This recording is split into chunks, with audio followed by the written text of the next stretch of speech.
Here on the Rural Radio Network, I am Carla Whittington, and we are here at Govier Farms. Joining us right now is Clay Govier. Clay, we recently had a field day at your operation. Let's kind of go through a little bit of the points that you brought up during that field day. One of those is soil health, the impact it has on your crops, not only the soil, but also the growing aspect of that. What are some different management tools you guys are able to do here on your operation to help with that soil health? Yeah, so like I said during the field day, I think, having healthy soils leads to healthy crops, which just adds to the resiliency that our crops have to, fight through over the course of a year, because we've had some crazy weather so far this year.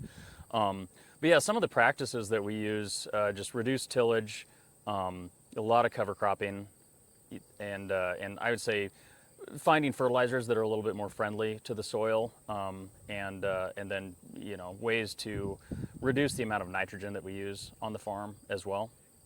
And talking a little bit more on the fertilizer side, that the environment friendly fertilizers, what are some of those that you guys are using here on the operation?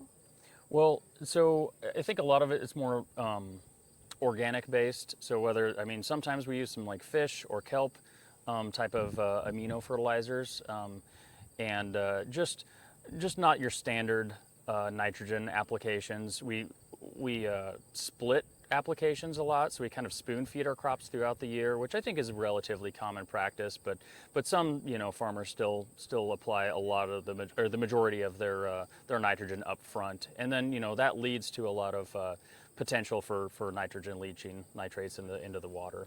So through the use of, say, like a carbon source, like a molasses or humic acid, something of those lines, that will really help the nitrogen stabilize and just reduces the risk of loss. With using these kind of non-traditional ways of fertilizing and then also utilizing the cover crops, have you noticed any challenges of having this part of your operation for so long?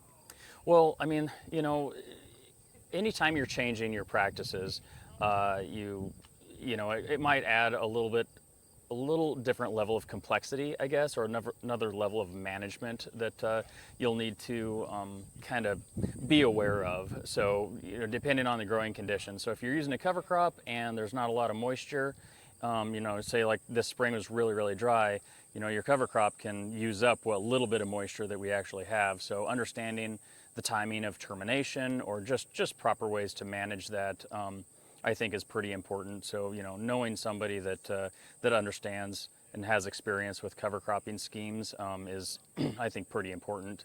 And then, yeah, like you said, like it can actually cover crops can maybe create a little bit of habitat for some of our pests, so sometimes, cover crops can sometimes create habitat for some different insects.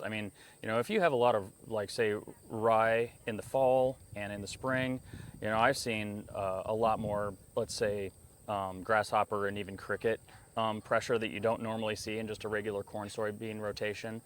So there is a little bit different management. I don't really think that they're creating that much detriment to your yield of your cash crop, but it's just something to be aware of. And if the insect pressure does get to the degree that you have to treat something, it's just, you got to be a little bit more careful when you're scouting your fields. And in talking a little bit more, a deeper dive into that cover crop, I believe you mentioned during the field day about having a skipped row, I believe. Kind of share a little bit more kind of the knowledge and why that you would skip a row. Sure. So, basically we have a drill that we just block a row every 30 inches, and then the next year you come back and you plant your corn on those blanks, on that skip row. So little corn doesn't like a lot of competition, but then so basically you're eliminating the competition in the row for the corn, but then you're still able to realize the cover crop benefit in between the rows. From a soil erosion, nutrient cycling, weed suppression standpoint. Also, like when your corn is little, like 3-4 inches tall, and we get a really, really big wind, and the rye is, say, a foot tall in between those rows, it really protects those little corn plants from a lot of wind damage, which it never seems, we just get so much wind here anymore. It's just pretty incredible. So anything that we can do to protect those little plants, reduce the stress is a step in the right direction.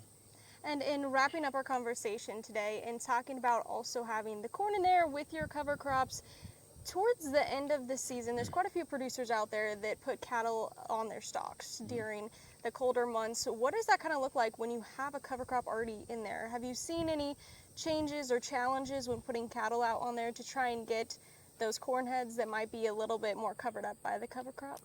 You know, so the cattle, they're gonna go for the green material first because it's just easier, more palatable to eat than a corn stalk.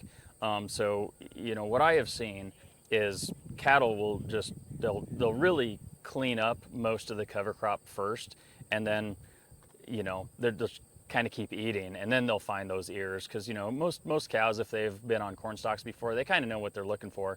And you know, honestly, you know, if you have more feed out there, which is your cover crop, you can increase your stocking density or just keep them out there longer, and there's just a more, you know, nutrient dense source of food too. So I think they're going to find that corn. They'll just keep hunting until they do.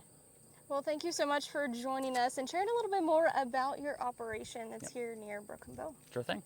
Again, that was Clay Govier here with Govier Farms on the Rural Radio Network.